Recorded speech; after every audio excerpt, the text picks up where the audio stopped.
ৰোহিত দাইৰ লগত যোগাযোগ কৰি আপোনালোকক সেইখিনি আমি যোগাযোগটা কৰাই দিছোঁ যিমান পাৰোঁ আমাৰ ক্ষতি হৈছে যোগাযোগ কৰা কিবা থাকিবই কিজানি আমাক কিন্তু যিমান পাৰোঁ চেষ্টা কৰিছোঁ এছঅ' থ্ৰু দি ইনস্পেক্টৰ আপোনালোকক যোগাযোগ কৰাইছোঁ যে আপোনালোকে ঢকুৱাখানা ব্ৰাঞ্চত একাউণ্ট খুলিব লাগিব কাৰণ এপেক্স বেংক এটা লাগে আৰু যদি এখন ছ'চাইটিয়ে যদি মোৰ একাউণ্ট তাত আছে বুলি তেওঁলোকো নাহিব এখন ছ'চাইটিৰ কাৰণে তেওঁলোকে কাম নকৰিব কেতিয়াও আৰু যিহেতু যোৰহাট ব্ৰাঞ্চে ডিনাই কৰিছে যোৰহাটে আকৌ ডিনাই কৰিছে যে বাইদেউ আমি কাম কৰিব নোৱাৰিম কাৰণ যেতিয়া এখন ছ'চাইটিৰ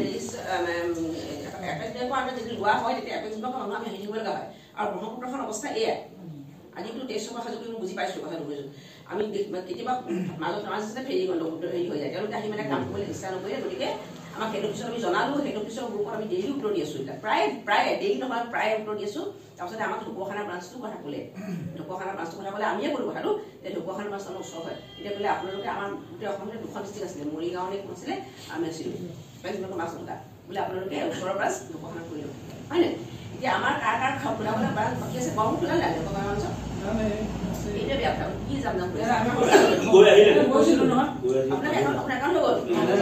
গেজেৰ একাউণ্ট হৈ গ'ল তেওঁলোকৰ হ'ল গতিকে আপোনালোকে যাব 15 দিন লাগিব 15 দিন ঠিক আছে আপোনালোকে কৰিব এইটো এক্সপ্ৰেছত আপোনালোক নলওঁ নগ'ল মোৰ ইমান হেৰি নাই সময় নাই আপোনালোককো বুজাই দিবলৈ সময় আপোনালোকে বুজি পাইছে আগবাঢ়ি কামখিনি কম্পিউটাৰ বেষ্ট তাৰপাছতে আপোনালোকক খুলিব তাত খুলিব